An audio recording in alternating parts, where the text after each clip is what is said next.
Okay, let's talk about adding integers again.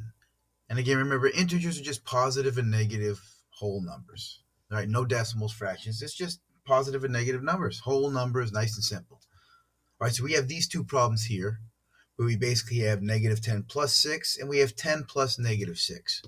All right, different problems, although similar, right? Same numbers, just switch the signs up.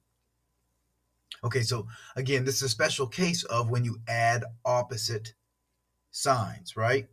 When you add opposite signs here, what do? We're actually subtracting. Remember, we talked about that. You're actually subtracting. All right, but where is the subtraction? Right? Where is it? Let's talk about how would you write the subtraction problem that comes from each of these situations. And it comes from this. My students always ask me, is it a negative? Is it a minus? And they're both the same, right? When you see a negative, that's the minus.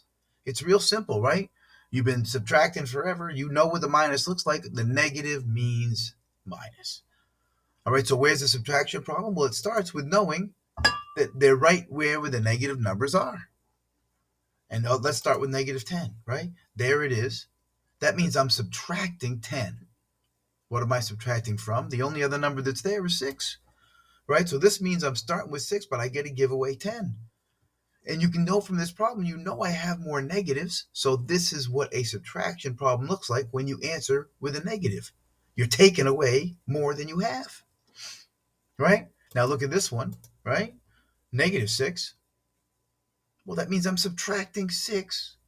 This time I'm subtracting from 10, right? So that's going to be 10 minus 6, because again, there is it. Minus 6 becomes, or negative 6 becomes minus 6, right? And what's 6 minus 10? That's negative 4, right? You know it's going to be negative, right? I got more negatives. I'm taking away 10 from 6. And then this one is going to be positive 4 because I have 10 and I'm taking away 6. That's it. That's the basicness of it. So let's look at this, right? 12 plus negative 5. Well, that means I'm going to take away 5. There I am, 12 minus 5. All right, let's look at this one. Oh, now I have negative 12. I'm taking away 12 from 5. That one's going to be a negative answer, right? I have more negatives. We know that's what it's going to be. Oh, now my negative is with the 9. I'm going to take away 9 from the 17. And then again, when I have the negative 17, I'm going to take away the 17 from the 9. So what are the answers? 12 minus 5. Well, that's a positive 7. But 5 minus 12, that's a negative 7. 17 minus 9 is 8.